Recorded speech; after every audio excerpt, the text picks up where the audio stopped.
Hey, it's Gary. Hey, Gary. How you doing? Good. How you doing? Great, brother. Just expecting your call here. Just waiting by the phone, and I picked it up, and I must have pressed the wrong button. That's not a problem. I'm going to get the levels just right so we sound good. Yeah, but how long do you think you want to interview will go? Well, I've got all your results from 1981. That's all I want to talk about. Okay. Do you want to go through them all? Just whatever whatever I can think of. I might have to go through a bunch of them to recall stuff. You can remind me as much as you can. The folks love these shows. I've done them with Larry Madisick, Ox Baker, Jeff, on and on and on. We've done them with a lot of the guys, Rick Martel, and we go through their matches. And what you do is you comment on some of the things that were going on, some of the guys you were working with, what it was like. They're fun. And it's only 1 year. Right, I'll try to remember as much as I can. 81, that's a few years ago for sure, right? You've been in the news a lot, Ivan, because of Lou. Oh, is that right? Yeah, that's right. Yeah. A lot of people on the web been writing articles. Good stuff, all good stuff. Don't worry, nothing bad. Yeah.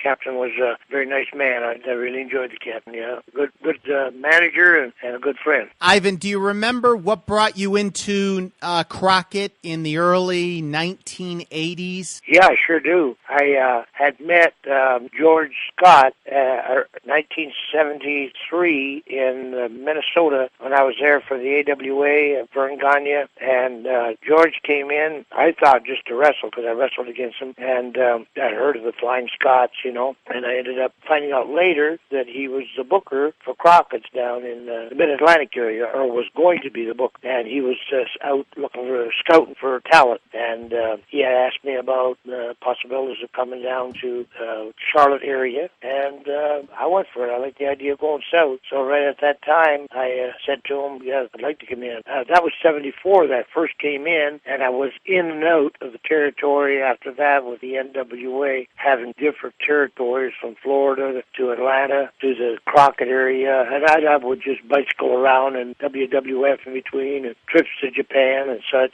It's surprising. You really did well in the Carolinas, and in some ways people, they remember Ivan Koloff, they think of your WWF runs, and they think of a lot of things you did in the AWA with the Vern or even overseas, but you really spent a lot of time with Crockett. We're going to start 1981, January 1st, 1981, Greenville, that would be North Carolina, right? It could be North Carolina or South Carolina. I'm in North Carolina, and we wrestled every Monday in Greenville, South Carolina. Okay, so it could be one or the other. Anyway, we've got the Iron Sheik going to a double disqualification with Ivan Koloff. A street fight, Blackjack Mulligan defeats Bobby Duncombe. Now, of course, Ivan, I'm sure you've seen some of the antics of the Iron Sheik, recently, and we won't really go into those, but was he always that type of little bit off-the-wall type of character?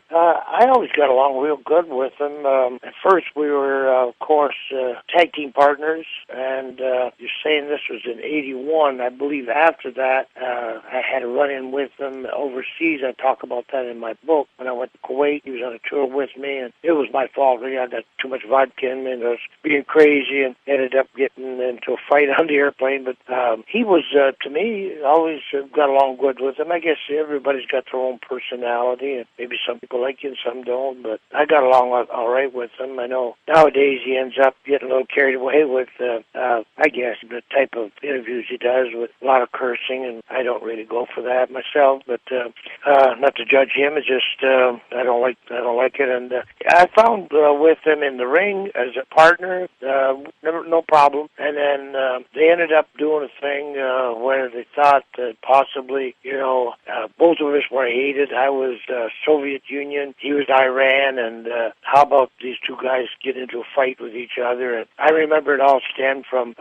grabbing one of the whoever we're wrestling against, and I can't remember who, and I know that this worked up to the Greenville show that you're talking about, but we ended up going on a TV thing. As a guy ducked the babyface, and I ended up hitting him with the chair, and fairly solid. Later on, it was, he hit me with the chair. That's what it was. The guy moved out of the road, and he hit me, but he laid it in. I mean, that was like, like a hard chair, you might say. Yeah. And I got upset, to say the least. But, I figured, well, I'll get back at him. So I picked my spot. When I had a chance, I got the chair back and hit him back. It was a promotion. Loved that, of course, and they ended up having us go against each other. And I forget exactly. I think it was right from that series of things that happened on television because of us hitting each other with the chair and getting upset with each other. And he was well respected, I guess, as far as Iran, the Olympics, doing those, if you remember those, I don't know what to call them other than bowling pin things that he used to do, exercise. Yeah, over the head, spinning them. Oh, they're hard to do, too. Did you ever try those, Ivan? I never tried them, no, but I knew there was a technique to it, and it was something you were raised doing. I seen some big guys doing it, like Mulligan ended up doing it, but he's a giant. He was strong enough to do it, but even then, I could see it was uncomfortable for him. But the Sheik ended up, we had some solid matches. I know Greenville, I don't remember that particular match because we had quite a few of them over the next few months, and I always know that we did a lot of wrestling in them. There was a lot of wrestling. It led Ivan to a series of Russian chain matches, and these are a little off the wall questions, but I've always wondered, did you bring the chain with you because it was a gimmick that you used from territory to territory, or was there a different chain in each town? How was that handled? I used to bring it with me. I ended up getting that idea for that chain way back in the mid-'70s when I came in the Charlotte area. Don Jardine did a match, a spoiler against Wahoo McDaniels, something about a chain match. He was intrigued with it. He was leaving the territory, I think, at the time, and he said to me, that would be a good idea for you. The Russian salt mines of Siberia had, they're tied up with chains to keep them from running away from the salt mines, so that'd be like a match you can make. And I took up on it and continued to use the chain. And started carrying it steady into the 80s. Was there any risk level with it of serious injury? Getting whipped around. Did you ever have any accidents with it in the ring? Oh, yes, I lost several teeth, cracking the teeth and chipping teeth and that because the chain is a pretty large chain. I don't know what it weighs altogether. It's 12 feet long, so it'd probably weigh up around 10, 12 pounds, I imagine, just guessing. And, when that hits the mat, it bounces up, trying to swing it, to have the effect of beating people up. It would bounce back once in a while and hit in the mouth and face. So, it could do you some damage, and to your opponent also, because it's hard to control a chain. So, consequently, sometimes the guy would end up getting hurt also. But, overall, I think the chain was something that really added to my persona, I guess. Persona, aura, the whole thing. It was a big part of it for sure. During 1981, Crockett toured a lot up into Canada, and on January 10th, 1981, in Kitchener, Ontario, Tony Parisi and George Wells squared off against Ivan Koloff and the Destroyer. That was the original Destroyer, Dick Beyer, wasn't it? That's right. Exactly. What was he like? I've been interviewing him on, different programs here at 57talk.com. What was he like in 81? Could he still go in the ring? Oh, yeah, very, very much so. Real good. Quite an athlete. He was a coach, too, and for his area, when he's not with a mascot, of course, but he was a great conditioned person and a great wrestler, Dick Byers. Matter of fact, I seen him back in the late 80s, right in the early 90s, and one of the, I think, the Fan Fest out, one in Seattle, Washington State. They have one out there each year. I had stopped by there, and he was there, and man, he was like running around. Yeah. Running around like. Yeah, he's 80 years old, and he's still athletic, so. Very, very athletic. And, just to stop and think of that, 81. Yeah. To bring it back to my mind that's when that match happened. And I can remember going up there and wrestling in the Canadian area with Kitchener and all that. And what a thrill it was for me because that was the area that I was, not born and raised at, but not far from there. And I ended up going to wrestling school in Hamilton, Ontario. So all that area is where I started wrestling as Red McNulty around the Toronto area. So Kitchener has that far. And that was quite a treat for me, to say the least. Ivan, that was a little bit of a surprise that Crockett was going up into Toronto and Kitchener and Niagara Falls. How did the fans respond to the Mid-Atlantic talent at the time? Oh, very very good. Yes, it sure did. They're really, well, they had a mixed talent. A lot of the guys that had been in the Toronto area, and even like including myself, because whenever I started wrestling, they brought me into Toronto. Out of Montreal, I used to go to Detroit. They had me go to Detroit as a sheep, out of Montreal and into the Toronto area. I wrestled guys like Igor there, Whipper Billy Watson, and I don't know what year that was. It had to be way back there in the 70s, mid-70s, before I came to the Charlotte area. It had to be the early 70s, yeah, I believe. So it was the late 60s, yeah. Right. So I was still known up there, so combination of guys like myself and most of these other guys that were up there had wrestled there. Dick Byers, he wrestled up there, and just about all these guys. Puglisi was up there, and so they're all known. So anybody, I think it was a mixed talent from guys around there. And I believe that what he did here, Crockett ended up doing Frank Tunney a favor, trying to help bring their area, his territory up, because I guess it was in a slump. He'd always dealt with New York with Vince McMahon Sr., Frank Tunney, the promoter in Toronto, but I guess they had fallen out, or the deal was over with for a while, and he tried it with Crockett's, and I don't know how long we did that, but I know it was quite a few trips up there into Ontario, and I really enjoyed it. Those guys, of course, Puglisi and that, he started right around the time I did. Matter of fact, as Red McNulty, I went to Buffalo Arena and seen the Sheik wrestle against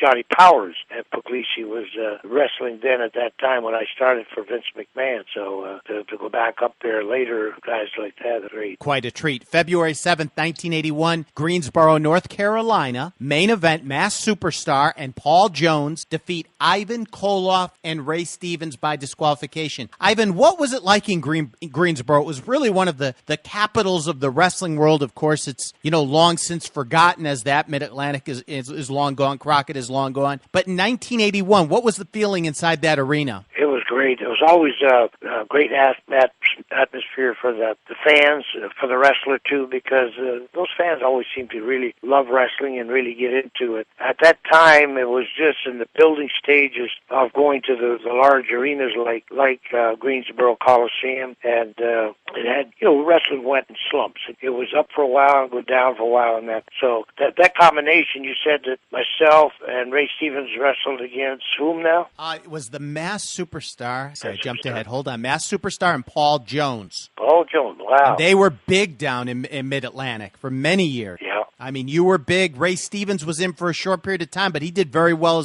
He had his good run as well. Yep. Well, yeah, the crippler. Yeah. Yeah, Ray Stevens, Pat Patterson out in California, and then, of course, Ray was always a great wrestler, and it was a thrill for me to even be teamed up with him and to have the belts. And I can recall the excitement of going around to different arenas with Ray. And, I mean, he was a character, to say the least. A wild man.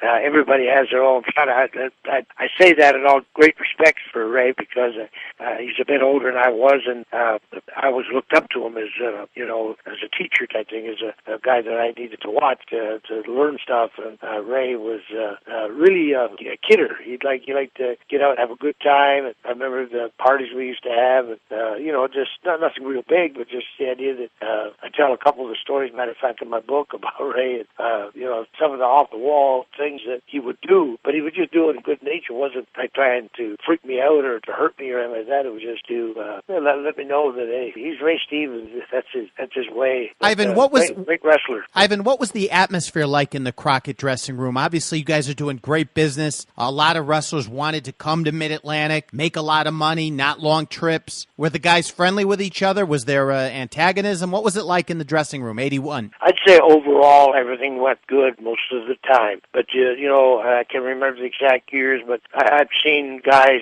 get upset with each other in the dressing room. I've seen fights in the dressing room where guys just conflict, whether opponents would end up coming into the other guy's dressing room or they're adjoining dressing room, and it couldn't be helped. They'd cross paths, and they'd have bitter feelings from something that happened in a match or didn't happen. They thought maybe the other guy was trying to ace them out of main event money, and it was upset, and they'd get into it. Different arguments and squabbles, but overall I can remember it was a friendly atmosphere. Those guys, are always quite tired because you're 7 days a week on the road. 2 of those days you usually wrestle twice, afternoon and night, or TV. It was a couple matches you'd have to wrestle, and a lot of travel, a lot of car trips, just about every day, 300-400 miles. So that's just going there 300 miles. Might have to go on someplace else the next day, another 300 or 400 miles. So right. Guy was tired, the nerves were strong, and guys were hurt. Tempers would fly once in a while. But overall, everybody seemed to get along. And when you had guys like Ric Flair, of course, in there, it really helped the situation because Rick was always one to lift guys up by, try and just in his kidding way, just say, "Come on, let's get out. Party's on me tonight." Did you? You guys at the hotel. If you're a man, you'll show up. If you're not, if you're a mouse, and you he just say crazy things like that. Ivan, did you party with Rick at the time? Oh yes, yeah, at times. What was it like? I mean, I've heard the stories, but are they as wild or more wild than reported? Probably. You have to be there to really appreciate it, but at different times, different things, and it's not again to be a negative towards Ric Flair because Rick is Rick, and I mean I love him like a brother. He was just great. He'd have, like, for example, him and Black Jack Mulligan. They were partners at times, fought against each other, and no matter whether they're opponents or partners or what, they always seemed to have this ongoing feud, and it'd be like entertainment for the boys, whether it was around the dressing rooms or in the bars or wherever it was. It was like Flair was always doing stuff like grabbing BJ's cowboy hat, putting it on, and walking around, and BJ would say, "Boy," or something, you bring that hat back here, like threaten them, and they just go on and on, just funny stuff, and but overall, I think dressing room was a lot of camaraderie. Boys knew that if you wanted to draw, that was the bottom line. If you didn't draw, the money was down, so you had to try to get people in the place, so you had to go up there and work hard. So whether you're hungover, tired, or whatever, you better warm up good and get out in that ring and be ready to do it, or else promoter's going to be tempted to get rid of you. It wasn't contract where you're locked into it for a month, a year, and like that. You had to perform, right? Perform, yep. A lot of pressure. Yep. A lot of pressure. Okay, March 29th, 1981, Atlanta, Georgia. This isn't really with Crockett. You travel over to work WTBS. It's in the Omni. The main event, WWF champion Bob Backlund defeats Ivan Koloff. Do you remember working the Omni against Bob? Wow. No, I had forgotten all about that. That must have been a pretty That was in 81 also, wasn't it? Yeah, March of 80. I didn't realize you had challenged him in the Omni. That's a pretty big match. Not to have the NWA champion on top, but instead to have Bob. Yeah. Okay. Yeah, I just seen Bob this last Fan Fest in Charlotte, too, and what the gentleman he is. What a great athlete. Does he look like he could still get in the ring? Oh, yeah. Yeah, I don't know if he feels like doing it, but he sure looks like it. He looks like he could. He was always always a type of guy that seemed like you could never get upset. You wouldn't want him to get upset, first of all, because he was known as being a great, not only great shape, great athlete, but a great amateur wrestler, let alone a professional wrestler. So you didn't want to mix it with Bobby, but you'd have to be crazy to even want even think have an about argument it, right? with him, because he was such a gentleman. He was just going around, and that's the way he was here in Charlotte, because I go in and I see my other old friend, Danny Hodge, from 1967. I had been in Japan with him and had seen him too much in all that time, and here I am going there, and I'm talking like a little kid to both these guys, like they're the tough guys, Bob Backlund and Danny Hodge, breaking pliers and all this stuff. And I put them over, and they're like, put me over. They're saying, like, sir to me, put me over like I was a tough guy. Yeah. I'm saying, thank you guys, but I'm not your league at all, because they were seriously some real strong, tough wrestlers, competitive, amateur, and fighters. Not to be messed with. No, really, not to be. No, because their reputation surpassed them. It was all known to everybody, especially guys like Danny Hodge. He would legitimately not only squash apples, but break pliers with his grip. And he was not only undefeated AAU champion, but also he sparred with Sugar Ray Robinson. And Sugar Ray Robinson didn't beat him. He ended up boxing undefeated, and he never really had any lessons. He just was one of these guys that gifted, just a tough guy. But he really applied himself when he was in there wrestling, whatever. Speaking of another great guy, May 5th, 1981, listen to this one, Raleigh, North Carolina, Ivan Koloff defeats the wrestler who many believe was the greatest natural in-ring talent of all time. I want your opinion on this, Ricky the Dragon Steamboat. What did you think of Ricky in 1981? Oh, man, what a sweetheart. sweetheart to wrestle against. I mean, smooth and knew his stuff.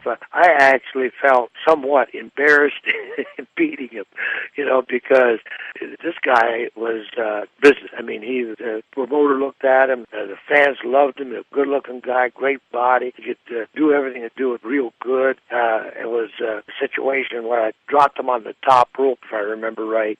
Crotched him at the top rope, but the referee was hit with the leg as I lifted him up from a headlock, picked him up, so I crotched him on the rope down and put my foot on the rope on the 3 count. The referee was dazed, that type of finish, and people were really upset, and Steamboat was really upset. To say the truth, to be truthful about it, he didn't like the idea at all that I ended up getting the belt that way, and I guess he felt that he should have had the belt, And Ivan, do you think he was underutilized during his career? I know he had a few really, really good years mixed in, but a lot of the time he kind of struggled in a weird way, which seems impossible considering his talent. Mm-hmm.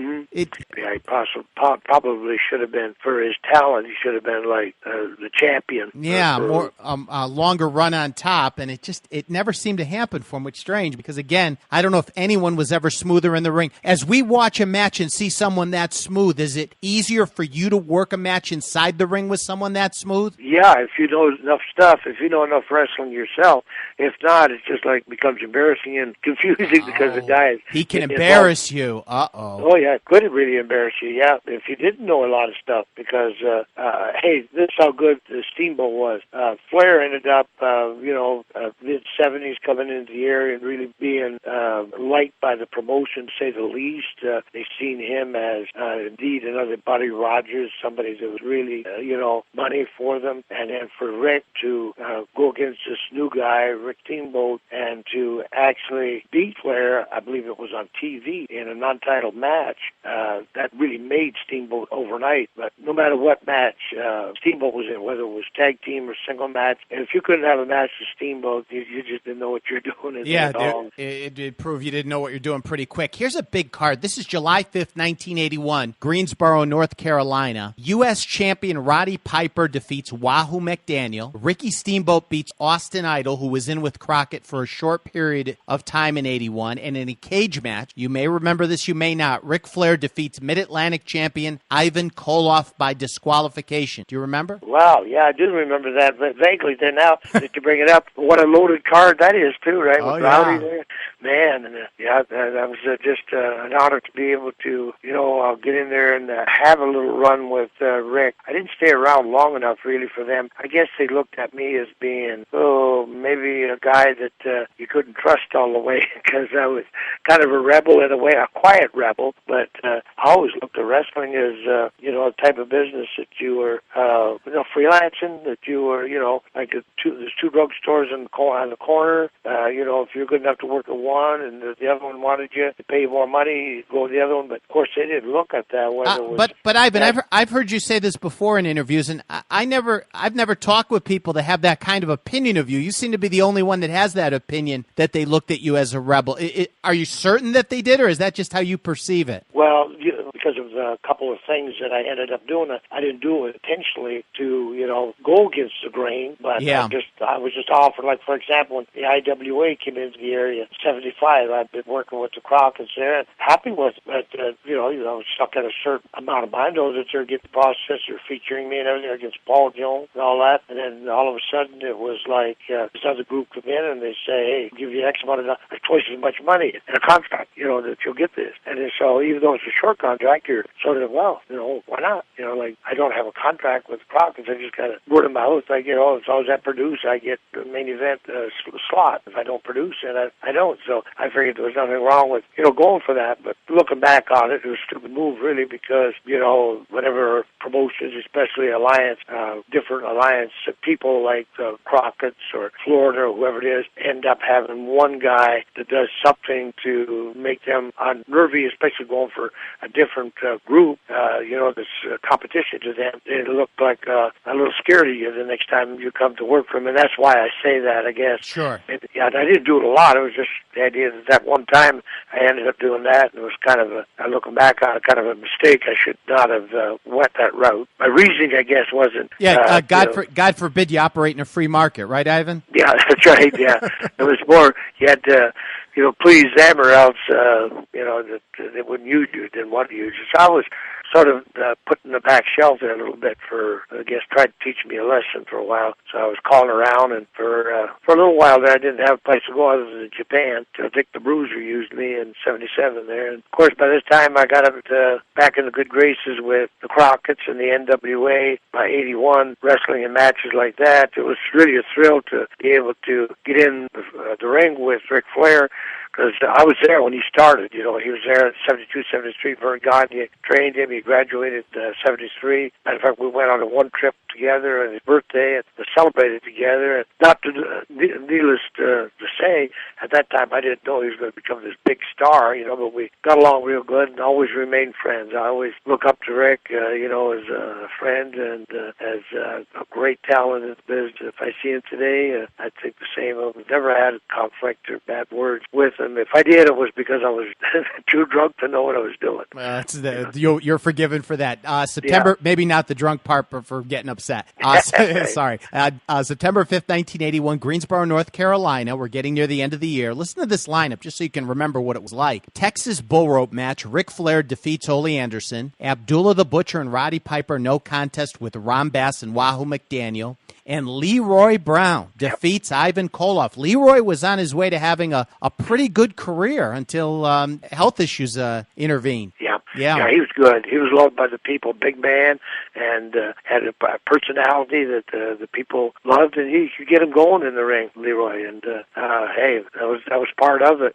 Nobody was invincible, or shouldn't have been invincible. The only guys that was really like that. And I say that, but yet, whenever I was in WWF before winning the belt, Bruno, you're treated like you're a giant or a monster that nobody can defeat you. Right. That's what we did with Nikita too when he came in. That he was undefeated for a couple of years before anybody could even touch him. So people really get to say, "Ooh, that's something. That guy's somebody." And then whenever you go against guys like Leroy Brown, and had the honor to wrestle guys like Flair and that, any of those guys. I mean, it was just to me. I don't look at it as like I became a big star, big shot in wrestling at all.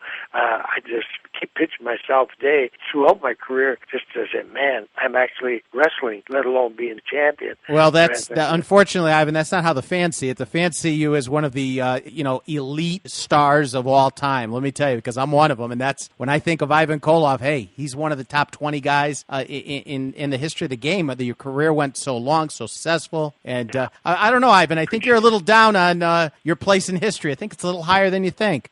Well, I don't know. Maybe it's. I feel that the fans are like that because to this day I go out in public doing my things, with my ministry, and I'm recognized a lot. Matter of fact, more so now than anything. Maybe these ESPN Classics matches being out there, reminding the people of me and being recognized even more so. But it'd be nice if Vince up there would honor me with the fact of being in the Hall of Fame thing. That'd be something. Ivan, I got to ask you, so I want to stop, and then I've got a few more shows from '81 I want to go over with you. Okay. Is there a reason for that? I mean, my gosh, you beat Bruno after all those years. You were in and out of the WWF with such tremendous runs. I don't see the flaw in your resume. Is there? I don't.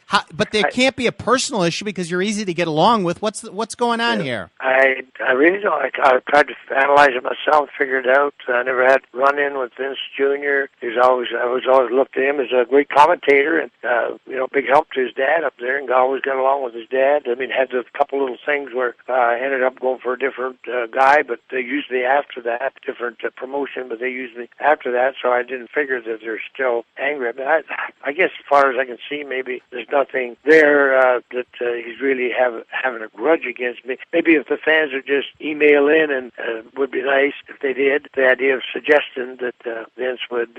We got to start. We got to start a mini movement here at 57talk.com to get you in that Hall of Fame because he should be in the Hall of Fame. And it should be just, hey, Ivan's not in yet. Hey, let's take care of this because, you think about the Funks were inducted into the Hall of Fame and they had incredible careers, but most of it outside of the WWE, WWF. That's right, exactly. Yeah, it doesn't make any sense. And they should be in, but you should be in. Okay, let's go October 4th, 81, Toronto. Got a few more here, Ivan. 11,000 attendance at Maple Leaf Gardens. Very interesting match. Leroy Brown defeats Ole Anderson. Wahoo McDaniel and Dusty Rhodes over Roddy Piper and Abdul the Butcher. And Pat Patterson beats Ivan Koloff via reverse decision. I always thought that Pat, again, like Ricky Steamboat, just tremendous in ring. What'd you think? Oh, yes. Pat was, to me, great because I admired him and Ray Stevens when they're in California out there as a team. But no matter where I wrestled him, I think Pat, he had the experience. He just knew timing with the people. He knew the business and he knew how to, control the people as far as, getting them behind him and being able to fire back. He was always in great shape. And I think it was because I ended up doing that slap thing where I ended up slapping around that time on TV, and I had my shoulder had been broken. I operated on it. It was real strong, but I didn't have a full swing. And when I, of course, slapped him, I laid it in and looked like I knocked his head off. And indeed, I did hit him hard. But I don't know. I think it was more of a revenge match back in Toronto.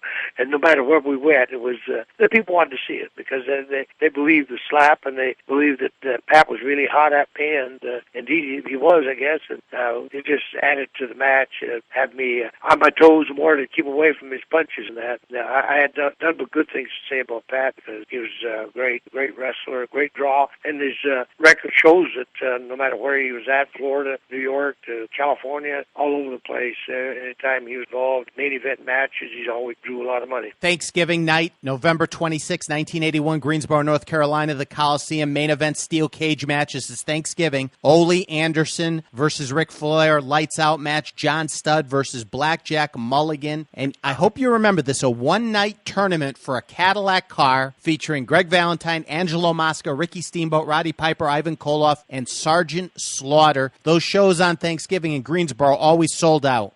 That was great. I do remember vaguely, I remember it being advertised and the Cadillac being up and just being part of that was that was exciting. I think that was a good draw for the people, especially with that talent on there. That you want to see the big guys like Stud and Blackjack go against each other. The guys that had lined up for the Cadillac, to me, was tremendous. This is when Sergeant Slaughter was first coming in the territory, and he had just a great run in the Carolinas. What did you think of Bob Ramus as an in-ring talent? Ivan? Oh, yeah, real good. He proved that. He just took one of his privates, Don Cornoodle, right? Don was a great wrestler, too, amateur and that. He could get it done in the ring. And for them to go on tag team, it was a good decision on the part of the office, as them being the world's champion and featuring those guys against Jay and Steamboat. Man, again, nothing but good things to say about him. He proved himself, too, in the ring, no matter where he was at. Sergeant Slaughter, to this day, people can't but recognize him when they're out. I mean, he's got that big jaw, and he still looks the same, wears a hat, I understood he's up there around Burlington, where Don Canoodle is. Yes, he is. Yep. I hadn't seen him in years, but, man, love to see him again. Got along real good with him, and always admired the matches. He really could get it done. He was something like, Undertaker walking the top ropes, and that. He was that type of guy that was really agile for a big man, could do a lot of good stuff. Very athletic. Ivan, do you, on a day-to-day basis, unless someone like myself calls you, do you think about your wrestling days much, or do you kind of block it out, or is it just one big haze? How do you look back at it?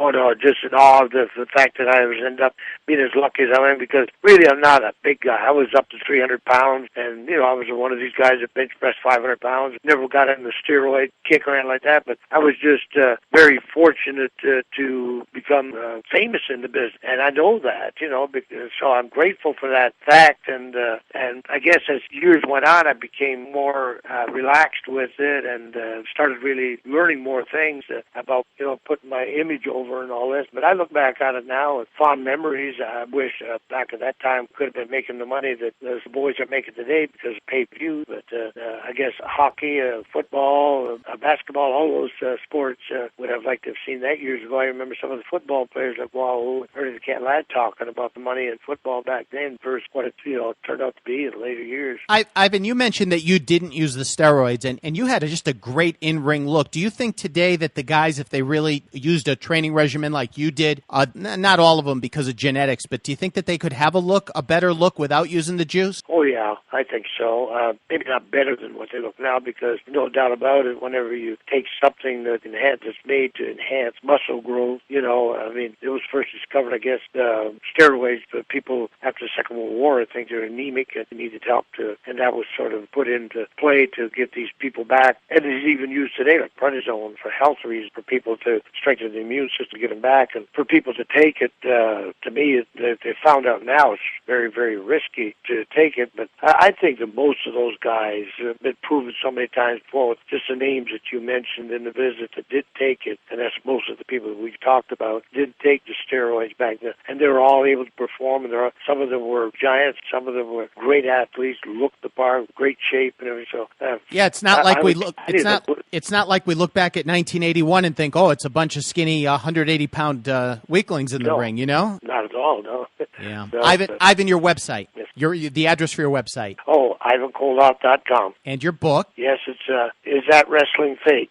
The Bare Facts by Ivan Koloff. I named it that because people end up still to this day asking me, is that wrestling fake? And I compare it to Evel Knievel, and if you think Evel Knievel was fake because he knew ahead of time what he was going to do and practiced ahead of time, then I guess wrestling is fake, but he broke every bone in his body, and a lot of these guys, indeed, some of them get killed. So, Ivan, I bet it doesn't feel fake when you wake up in the morning, huh? No, especially nowadays, I ruptured disc, I broke both shoulders, ankle broke 4 times, knee operations. I get sick every disc in my back is fused together now. So, but I'm fortunate. I'm one of the fortunate ones. A lot of the boys didn't even make it to. I'm 67 years young, and I don't have a lot of ailments as a physical. So I'm very thankful. It's under the grace of God that I'm even here. So to look back on a career of altogether 47 years to be involved in the wrestling and still able to go to some matches now, and all that bad stuff I did, and the character that I played as the Russian communist guy. Now I'm able to go and speak of the Lord and what God has done in my life. Took that old Russian bear and turned him into a teddy bear and made me into someone that proclaimed the name of Jesus Christ for the victory of not only our lives but our eternal life. Our life here on earth, but our eternal life. Absolutely. And, he delivered me from all this stuff, drugs and the alcohol. So I'm so happy today. That's what my joy is, and that's what my ambition is today, to go to detention centers, prisons, and that, and give the people hope that God, got a purpose for them, to turn their lives over, and being able to marry people, because I'm ordained there now, especially around these states around South Carolina, North Carolina here, that I'd ask the people if to consider it if they are thinking of getting married, or they'd like me to come to their church and speak, and go to my website, fill out the request form, and or if they just that would help my ministry a lot, or if they would just like to buy a picture or my book or absolutely DVD or something, that would really be a big help. Or if they'd just like to donate to my ministry, I'm not so proud that I wouldn't accept some help to pay my way down the highway, because my intention is just to reach people for the Lord.